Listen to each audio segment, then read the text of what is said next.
Welcome to Moments with Marianne. This is your host, Marianne Pastana, and we're here today with special guest, Dr. Catherine Shainberg, and she's here to share with us her new book, The Kabbalah of Light, Ancient Practices to Ignite the Imagination and Illuminate the Soul. So, Dr. Shainberg is an internationally renowned transpersonal psychologist, lecturer, teacher, visionary, and award-winning author. Grounded in the Kabbalah of Light, her work integrates timeless wisdom with modern Western traditions to catalyze creative manifestation at all levels in all areas of life. She created the School of Images based on her profound realization about the power of images to create, manifest, and transform. As a master of this work, she has developed an approach and body of techniques using dreams, images, and inner gazing to communicate with our subconscious and change our lives. So let's welcome to the show, Dr. Catherine Shainberg. Thank you so much, Marianne. Looking forward to it. What an honor it is to have you here and to talk about your work. Why don't you share with us what even drew you to the Kabbalah of Light? What had you even interested in studying that? Well, this is a dream story, and the book is about dreaming. I never thought of studying Kabbalah. It never even entered my mind. But what I was doing since I was a tiny kid was dreaming. And I was looking inside and having visions. And when I met people, I would see from inside who they were, what they needed. So I did a lot of that work when I was very, very young, and was often actually chided for that, because, as my father said, you react before I've even told you. And I would indeed call him on something and say, you're going to say this to me. And then he'd get very upset because indeed he was going to say that to me. And how did I know? But I always was dreaming this. So all my childhood was about dreaming. And eventually, when I was going to college, my mother wanted to stir me into more productive areas, but I ended up going to art history because it was about images, and I was all about images, seeing people in images, seeing their needs in images, helping them with images that I would communicate to them. So I went to art history in the Sorbonne in Paris and in the School of the Louvre, and went as far as the PhD. And then what I wanted to teach, to write about, was how images move people. Let's say I would take a Matisse and I would take away the lemon in the painting. The painting then lost all of its organization and meaning. And so this interested me enormously, how we could affect people that way.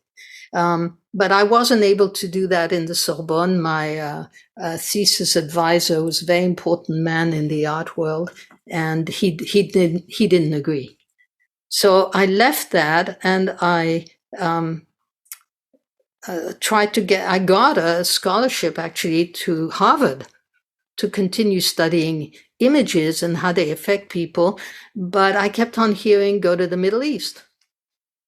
So I went to the Middle East. I went all over the Middle East. And after that, I kept on hearing, it's not enough, you've got to go to Israel. So that didn't make any sense because I'd never been very interested in that part of the world. But I ended up going to the Middle East, going to Israel, because the voice was so loud. And instead of going to Harvard, I was picking fruit in a kibbutz during the Yom Kippur War, actually. And that's when, it all felt like I'm falling apart. I've no idea what I'm doing here, what is happening to me. It all went very dark. And at that point, just after the war, I met a whole group of French people who had come to the kibbutz. And being French, I sat with them and we chatted. And they were talking about this social socialite woman in Jerusalem who is the center of the French community. And they mentioned her name, Colette.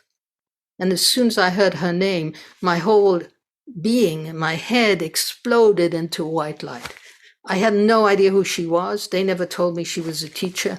But I ended up leaving the kibbutz, going to Jerusalem, and after many adventures, managing to get an introduction to her. So there I am. I've come down into her garden. She's sitting on her chair. She's a very, really a queen. So she was sitting very distinguished on her chair. And she looked me in the eye and said, "Why are you here? What do you want?" It was very intimidating. And without knowing or understanding, I said, "I want you to teach me how images move people." And she said to me, "I've waited for you a long time." And so that's where I started my apprenticeship with her, because it turned out she was a great teacher. People came from all over the world to see her. I didn't know that she was a Kabbalist. I didn't find out for maybe 2 years. I didn't know what we were doing. All I knew was that she was formally teaching me what I had done all my life, which was to gaze inward, to ask the question, I've met somebody, what do I feel about that somebody? And I plunge in and I see the images, and that guides me. Or I ask my dreams at night, and the dreams show me the way. So we did all of that work until one day we were doing what is called a waking dream, which is you do the same, but in waking life. You close your eyes and you follow, let's say, part of the dream that was not clear. You go back into the dream. You're doing the waking dream. And in that waking dream, I was taken to the highest heavens where all the great masters were. And they started writing in black letters, which is very strange in that high level of vision. And it said Judaism. So that's when she took out a little book on Judaism and said to me, "Well, since that's what your waking dream says, why don't you take a look?" So I took a look, and it was totally familiar to me. I mean, beyond familiar. It was what I'd been writing about for months and years, right? And later I decided, well, I was a Jew, so I was going to convert. And that's what I did. And that too was extraordinarily easy. It was like I knew what I was studying. Kabbalah, therefore, came to me, not that I searched out for it. I never even thought about it. But I became part of that because the formal methodology she was teaching me was of Kabbalistic origins. But again, when we think of Kabbalah, Kabbalah means to receive. And we definitely receive when we gaze inward. Now, there are many different forms of Kabbalah, and they became more and more complex, studying the names of God or permutating letters. It was very complex. But the original Kabbalah was really looking inward, gazing inward, gazing into one's dreams or gazing into one's subconscious. And that's what we did for the years of my apprenticeship. And I went every single day for at least 10 years. So I was her shadow. I sat next to her and watched her work with other people, work with me. I became her ambassador, if you want, because she never left her home. She was there waiting. If anybody needed to talk to her, she was available. So I became a Kabbalist, not because I wanted to study it, but because it happened. What a remarkable journey that you've had to get to where you're at. And it just sounds like you've always been on the right path, regardless what's taken place. I hope so. I mean, there are always little deviations from the right path. like you hear, you should call this person. And then because you're lazy, you don't call this person. And then something happens that shows you should really have called this person when the inner voice was speaking. So I learned very, very early on to really always listen to this still small voice. This is what the Bible calls it, right? The still small voice. Because for some reason, we have this magical, incredible inner alignment voice that is telling us the truth. And we all know it. We all have it. It is a mystery that we actually do have it. It's as if our organism, our subconscious knows exactly what is true and good for us and aligning us to our true purpose and our true mission in life. And it can be a tiny little voice that says, call this person. It's going to be useful. And so I've learned to really follow it as much as I can. It seems when we follow those voices, we do have, it's kind of where their miracles all kind of take place and happen, because we can't do it ourselves, it seems. We can't. I think that our conscious mind gets in the way with its logic and its analysis and its self-doubts and so forth, whereas the subconscious is really our nature, and it's really our inner being reorganizing around a question and telling us how to act. The subconscious tells us the truth, whereas the conscious mind is really dealing in facts. The subconscious is dealing in truth. And so we need to follow it. It doesn't mean that the conscious mind isn't of great importance. It is.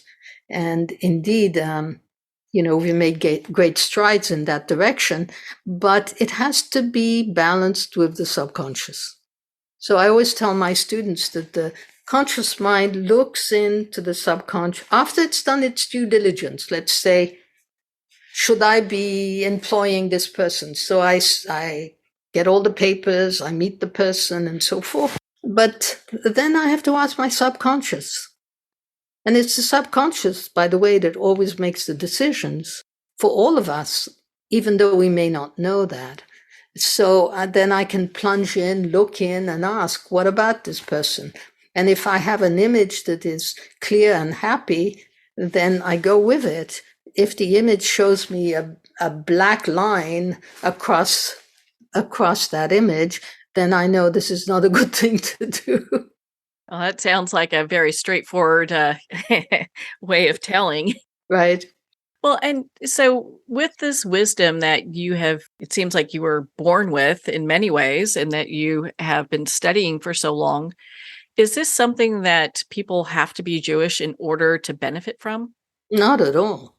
Not at all. The original Kabbalah, as I say, is really gazing inward. And everybody does that. Every night we gaze in. We hover over, like God in Genesis, who hovers over the dark waters. That's what we do at night. We hover over our inner questions, and puff, light appears, and then an order appears. So the order that you need at this present moment is going to appear, right? Because anybody does that. Anybody at night looks in and hovers over the subconscious. And if you have an anxiety or question or yearning, it's going to pop up. It's like the subconscious suddenly brings itself into a particular order and shows you the way. And we all do that. Now, all of us also can do that in the daytime, so we don't need to be Jewish to do that. The formal training that I had was based on Jewish principles. But if you look at Christianity, for example, you've got so many visionary saints who looked in, who saw. Now, their particular focus was on Jesus Christ. And so they had many incredible visions of Jesus Christ or the Holy Mother, but they were doing the same thing. So no, you don't have to be to be Jewish. I have many students who are not Jewish. There's just such profound information that comes from ancient Jewish traditions. And it has me thinking, does this information from the Kabbalah answer some of the questions that we are dealing with today? Oh, totally. I mean, that's why I think it's so important today to be going back to our imagination. I mean, for 400 years, we have really explored the conscious mind, and it's explored it to its very edges, if you want. And when we come to the edge of that, we come back to imagination. We need to return to balance the two minds, the conscious mind and the subconscious mind. In the 16th century, the subconscious had become extraordinarily involved in superstition and fantasy. And we needed to get away from it, and it was the right thing to do. But today we see that in physics, for example, where the physicist is coming close and arrives at the same place as the mystic. We are bringing the conscious mind back to look at the subconscious. I always tell the students to take a look at the old tarot cards. If you look at the Marseille tarot, you will see the emperor fondly looking towards the empress. The empress is the subconscious mind. She's the generative, creative mind. And he is the conscious mind who's going to put into action what the subconscious shows him. In the modern cards, like the Rider-Waite, you don't see that. The empress is looking into the distance, and the emperor is a patriarch completely removed from her generative magic. So somehow we've lost the way. And now that the world is changing so quickly and so drastically, we need to come back to balance the two. It seems that we're in this big shift where people are really wanting to tap into their subconscious to see about making changes within their lives. Right. So when we look at that, how is our subconscious and conscious in dialogue? Well, as I said, it's in dialogue. They're always in dialogue, but unfortunately, if you don't pay attention, if you don't practice, then you're not going to see it.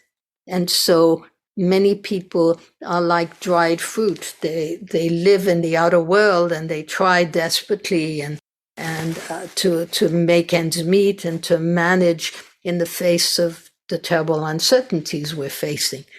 But if they don't have the succor and the comfort of the imagination, how are they going to manage?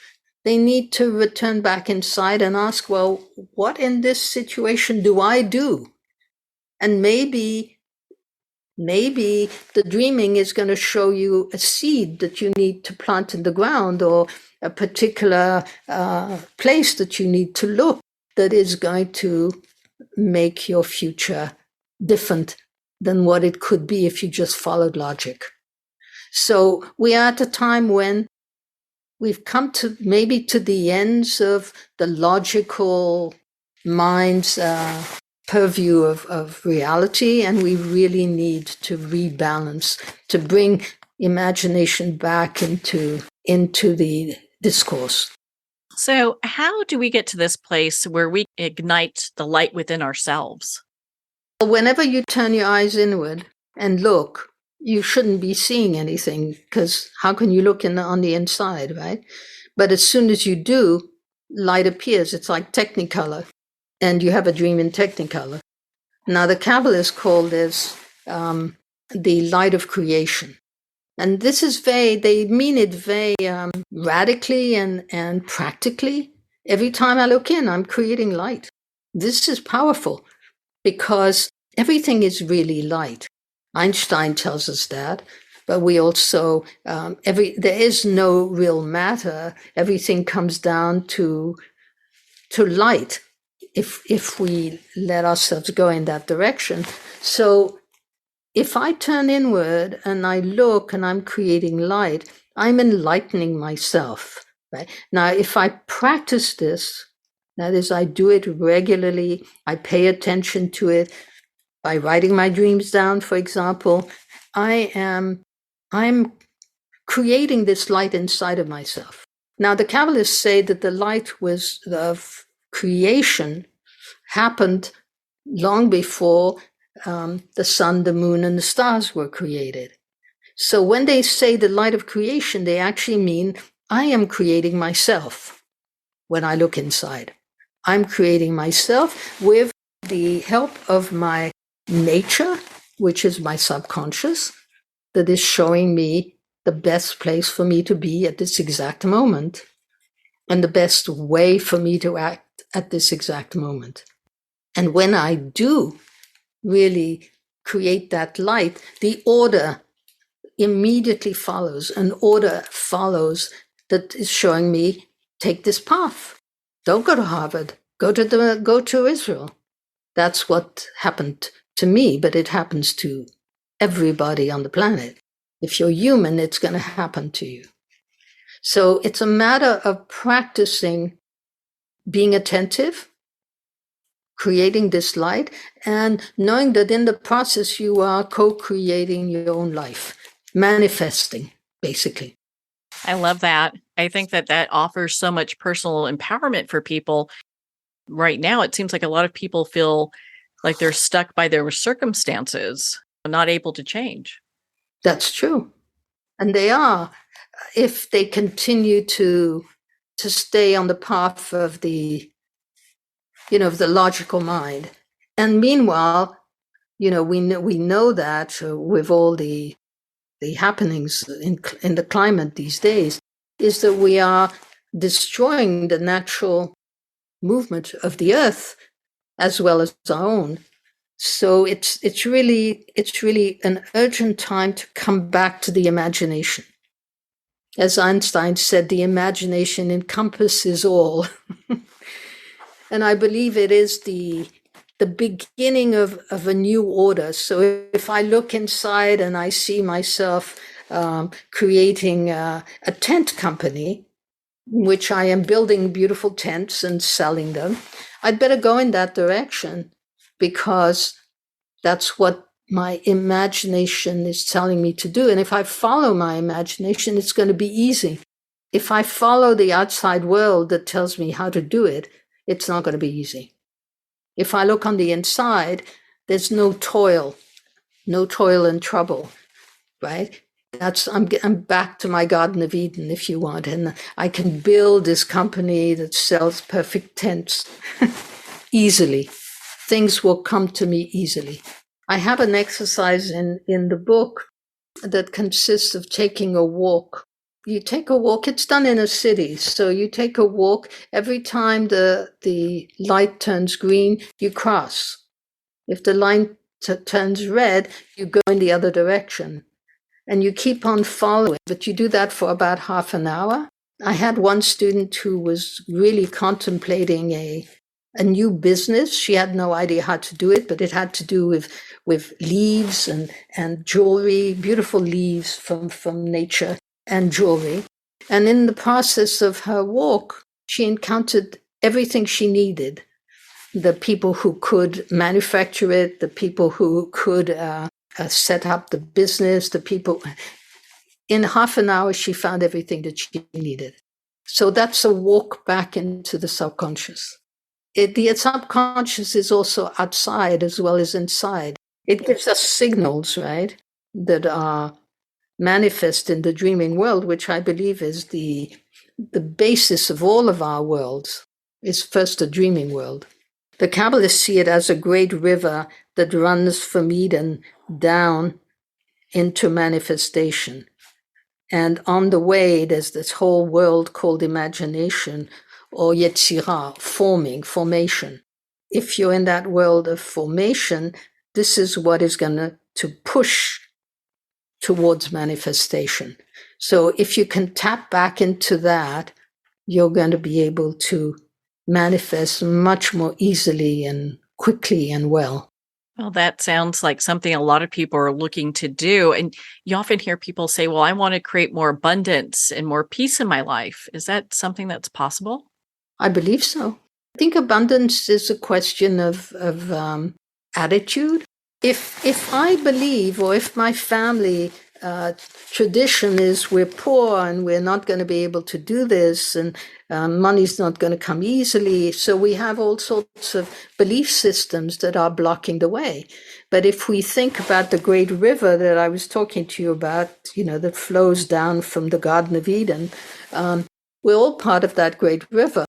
If we put blocks in it, it can't flow. And so the whole work really of the imagination is not fantasy. It's something very powerful, which is, I see a block, can I dissolve it so that it flows again and becomes easy? So you have traumas of the past, that the grandfather lost his farm and they had a very hard time of it and he got very bitter, and that's become the family history. Can we dissolve that? Yes, because it's in the imaginal field, what I call the dream field. And if we look at that in the dream field, we can actually dissolve that image and create a new one. Everything comes from energetic forms. So when the energetic form shifts, the life shifts. Is that what you mean when you say stop thinking and start imagining? Absolutely. We think too much and we put too much emphasis on the thinking.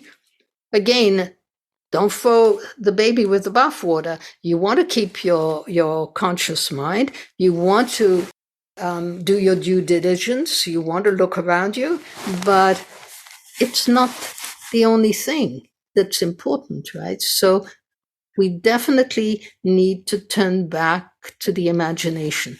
But again, the imagination not as something that we see in Hollywood movies, because that's fantasy most of the times, right? But really the powerful inner gazing that we receive, which the Kabbalists called revelation. So I need, if I take that seriously, if I look inside and take it seriously, and I ask the question, should I take this job? And it shows me a barren landscape, then if I take that seriously, because it was instantaneous. Change happens instantly. In the subconscious, everything can change on the instant. So if I see the barren landscape, then it's clearly not the way to go. But if instead I see a seed and I start watering it and it becomes a great, magnificent tree, it's really showing me that's the way to go. And I can hold on to that image, which is really so important. I can hold on to that form. And that form, which is a blueprint, becomes manifest. If we hold on to the form, to the energetic pattern, it will become manifest. So if I clear the family pattern of poverty and despair, and I build, let's say, a new vision of the future through images, through the working directly with the images, and a new tapestry of my future and my family's future appear, that's going to happen.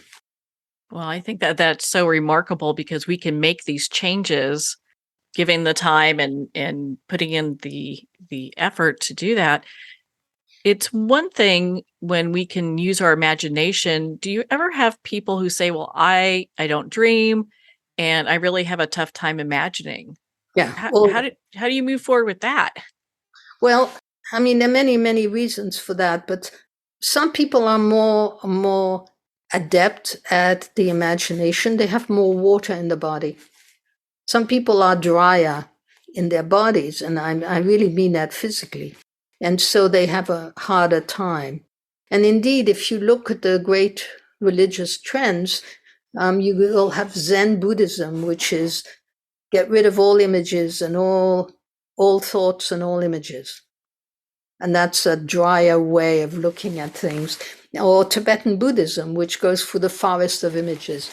You've really got two ways of going. So the Kabbalists really teach the way of the dreamer, as does the Bible, where you have all these dreamers and prophets and visionaries. The whole Bible is about that, right?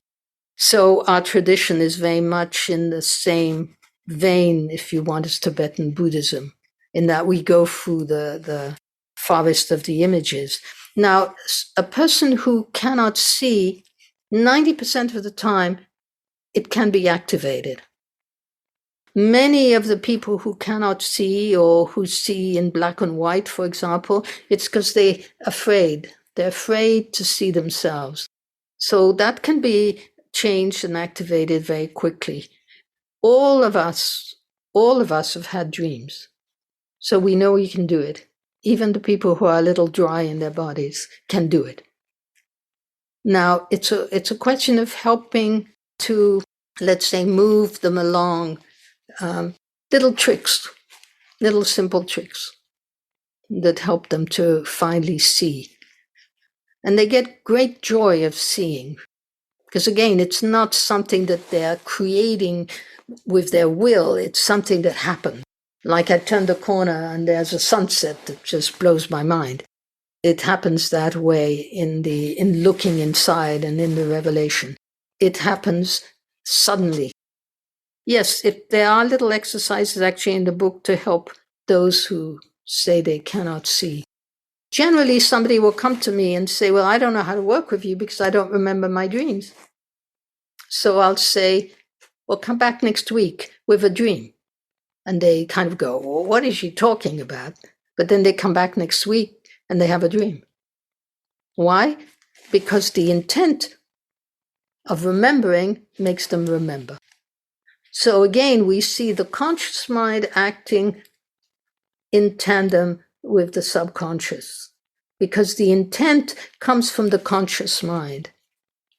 The intent is to listen to what the Empress, what the subconscious has to tell us. And when the intent is activated, then it happens. You have so many great exercises in here for people to use along their path. What are a couple that you find very empowering? We have thousands of exercises, right? And it's what I call sapphire exercises, sapphire imagery exercises. They're very short inductions to open up a window. Let's say you ask me, how should I think about this? And so we'll create a little exercise of 30 seconds that opens up the inner window, and that gives a little jolt, so the mental, the conscious mind can move out of the way and allow the subconscious to speak. So there are so many exercises, but there's a little one that I always give in the talks that I give because it's easy to do. Would you like to do one of those? Oh, I would love that. Okay. So close your eyes and sit up straight in a chair, legs and arms uncrossed. And opening your mouth a little bit, breathe out slowly, seeing the number 3. Breathe out to the number 2. Breathe out and see the number 1, tall, straight, and bright. Now imagine that somebody puts into your hand a key. Take a look at the key. And Marianne, maybe you'll speak up simply to help others. What is your key like? Mine is a skeleton key, an old skeleton key. Okay. Now breathe out, and once you've seen your key, then breathe out and ask, to which lock does this key belong? So is it a drawer, a door, a chest? What kind of lock is it? I see a door. A door. What kind of door? A red door, big red door, like you would see in almost like a Hobbit movie. So it's bright red, engine red. Yep. Good. Okay.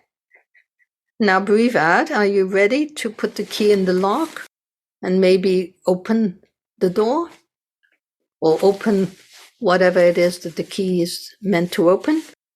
So breathe out and open and see what is. I see a bright sunset and beautiful scenery. Good. And how do you feel when you see the bright sunset? Peaceful. I feel very peaceful. Good. And breathing out, open your eyes. Yeah, that's a great experience. It's an experience. That's what revelation is. It's an experience. And that experience can change our lives on the instant. But here, there's the passion in the life, if I may say so, and usually I don't explain, but for the listeners, it might be interesting. The passion is shown by the red door, and the peace is what I'm passionately engaged with these days, coming to a place of peace and harmony, and many layered colors, because the sunset is many layered colors, right? Yes. Would you say that that's correct? That's exactly it.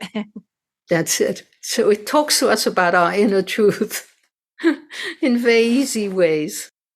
Do you find that people sometimes overcomplicate things like that? They get the imagery of this beautiful sunset and they're trying to make it something else? Not really, because they don't have time. And that's why we do these very fast. So let's say I'm giving a class and I'll have maybe 10 or 15 exercises. They're done in groups, generally, not always, but generally. And then we do the exercise. It takes a minute, as you've seen, and it gives a complete jolt. Suddenly I'm in a place of peace and quiet and serenity. I found it. Now, if I keep that image with me, it's going to power my life. Now, in a group, you may have 10 people and each of them sees something entirely different. That too, for each of them, will empower their lives. Now, sometimes the image is one that frightens them or is not exactly complete. So we return into it. It's as simple as that. And we respond to the necessity of the image. And what I mean is, let's say that I find something, but I don't know what it is. So I'll take it out and I'll bring it to under a lamp and I'll see it more clearly, for example. Then I'm responding to the necessity of the image. And this starts the dialogue going with the subconscious. We want a dialogue to be going at all times between the two minds that we have. One is the wild mind, and one is our civilized, logical mind. We need them to interact and show us a path that is unique to us. Do people use this process in order to also find out their soul's purpose? Absolutely. It's a practice. So let's say you're doing your dreams, you're repairing the necessity of the images every morning. You are doing the sapphire imagery exercises. You are basically dialoguing, and as you dialogue, you're going to clean your house. It's like the ocean. The ocean today is full of garbage. We need to clean the ocean. And as we clean up the ocean, and then the underneath, which is your deeper subconscious and your soul image, will appear much more clearly once the oceans have been cleared of their detritus, right? So the beginning of the work is always a lot of clearing and cleaning, but eventually and very quickly, and it could be in 2-3 exercises, suddenly the soul shows you the way. It's very powerful. You can see where this would really be a powerful exercise to learn and to be involved in, because you can really work on things that keep us stuck. Yes. Well, in the tradition I come from, it's not the image itself that we have to hold on to and get stuck with, because even a good image can become a stuck place. We have to practice this until every time I ask a question, I get an answer. So I'm beginning to trust that the inside is always showing me the way. And so it's a different method, if you want, than fixing images, right? We don't want to fix images. But for a moment, let's say I've seen this magnificent tree and it's going to live with me and resonate inside of me for the next 3 months. And then suddenly I have a dream and something changes and I see another image. Trust it, just go with it, because it's the movement that is so important. The more and the quicker and the quicker we vibrate, the more we reach the deeper places of our soul, if you want. So if people are having like deep pains, deep hurt, is this something that they can also use to work through maybe like ancestral trauma or, Oh, you know? absolutely. Mm. Totally. And it's very, very quick.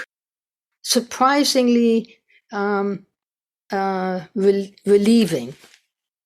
So as I talked to you about the grandfather who had a trauma and became very poor and was very bitter, this can be a family trauma that you see in all the members of the family until one of the family members decides to change the energetic pattern. And that's done in the work that I'm talking to you about. Once I change that form, and again, I'm not doing it willfully, I'm asking my subconscious, right, to show me that form and to show me how I can engage its necessity and clear it up. And as soon as I clear it up, it's seen and felt in the whole family, even if they know nothing about it.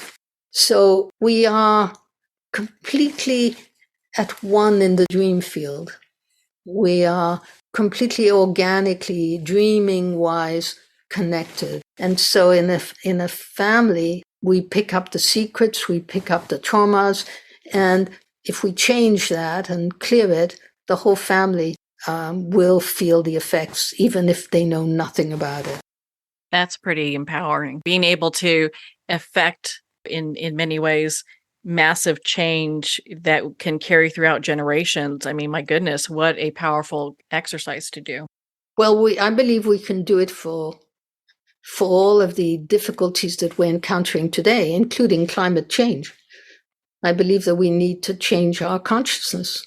And as we do, as we return to the inner truth that is embedded in the imaginal source of our being, we can actually come to deal with the terrible situations we're faced with today. We are faced with quite a bit.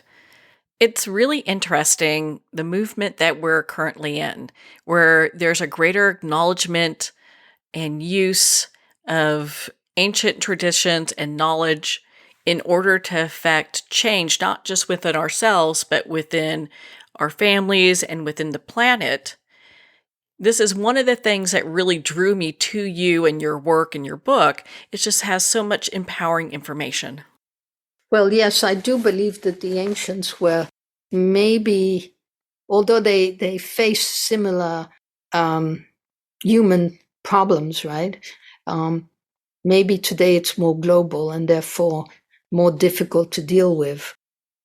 So I do believe that we can, by changing the subconscious, because I think everything is dream. We are made of dream. We are making dreams come true, as we say, right? And we can unmake dreams that have not gone in the right direction, that are nightmares today. So once we can detach ourselves from the idea that it's fixed and cannot be changed, if we start with our subconscious and we start to undo or respond to the necessity of the nightmares, then something radical can shift. Of course, it's a tall order to ask the millions of people in this world to do that, but more and more people are meditating. More and more people are turning inward to these ways. And so I think I'm hopeful. Well, thank goodness for that. And, there seems to be such an openness for this type of information now, and people are really wanting to understand because, I mean, it kind of brings us in many ways as a civilization full circle as we understand where we come from. Ancient knowledge is just available for us to really work our lives out in a new way. Right. I think so. We've always stood on the shoulders of others. And so we need to do that again. The ancients knew a lot and were just as intelligent and deeply layered as we are, with different issues, outside issues, of course. But I definitely think that going back to systems that have proved their effectiveness is worthwhile, right? Yeah. Certainly, in our country, the American Indians had a lot of knowledge, deep knowledge of how to interact with other species. We need to learn that again. We need to put ourselves in their shoes and understand how they work, because we need each other. We are part of the same organism. Yeah, it's that illusion that we are separate that gets us into trouble. Right. But we are not separate. No, not at all. Well, you mentioned a while back when we were talking about some of the different different exercises that you have, you brought up sapphire imagery. So how is that different from guided visualizations? Well, it's not that different. The difference is there's a jolt. And the best example I always give is actually a Zen koan. Hear the one hand clapping. Well, I mean, that's a jolt, because one hand cannot clap. And yet when you do it in the looking inward, something very powerful happens. That's a jolt that pushes the logical mind out of the way just for a second to allow the subconscious to speak. And the subconscious doesn't speak in the way of the logic, right? It speaks, as I said, in instantaneous revelation and new form making. It's as if suddenly the great river pulled itself together, picked up bits of information it needed, and puff, it pops up and shows us a new way. So the sapphire imagery exercises have that jolt. And also, very few schools that I can see of go fast. We go fast because revelation is instantaneous. And I believe that a change happens instantaneously. It doesn't happen in the logical mind, it happens in the subconscious. So we have to enable this instantaneity. So there's an experience. So the person having that revelation is filled with the wonder of that experience, or the awe, or the magnitude of it. And when that happens, we don't forget it. It's empowering. So that's what sapphire imagery is. And I gave it a name because I felt I needed to explain to the world, if you want, the difference. I can take somebody on a guided imagery, and you go down the path and you do this and you do that, and then you come to an altar and there are two angels. But it hasn't come from the deep inside of the person. Now, if I say if I say, what did the angels tell you? Well, now I've dropped into a different level of the subconscious, because I'm not guiding it anymore. Whatever the angels want to do or say comes from the deep unconscious, subconscious, right? Well, thank you. I so appreciate you going over that. And my goodness, Catherine, I mean, we could talk for hours. I just love your work. Where can our listeners connect with you and be part of your community and learn more about your work? Well, I have a school called the School of Images.org. So you can find that on the internet, the School of Images.org. And then, of course, there are the books that you can find on Amazon or on our website. So there are many different classes at the school, offerings for beginners and more advanced students to study. And there are also training programs. And there are a number of very wonderful teachers who have been trained at the school, and in different languages. So we have teachers in China and in Hong Kong, or in Japan, or in Germany, all of them using different languages and teaching the work. Well, Catherine, thank you so much for taking the time to be on the show with us here today. Well, thank you so much for allowing me to talk away. Well, thank you, Dr. Shainberg. It has been such an honor to spend this time with you and to talk about your new book, The Kabbalah of Light: Ancient Practices to Ignite the Imagination and Illuminate the Soul. Again, if you'd like to learn more about Dr. Shainberg, you can visit her website, theschoolofimages.org. There you'll find her book and all the great information on her work. The Kabbalah of Light's available at Amazon, Barnes & Noble, and all indie retailers. And of course, support our indie bookstores. And if you don't see it on the shelf, ask for them to order it.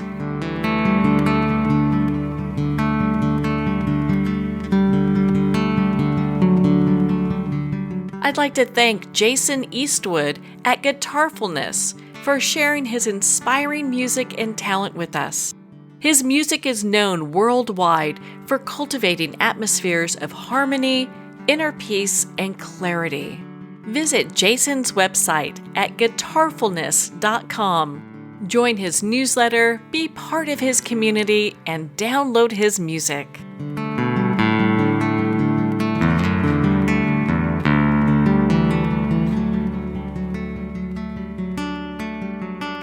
Well, we're at the end of our time today. I'd like to thank everyone for tuning in. You've been listening to Moments with Marianne, where we make every moment count.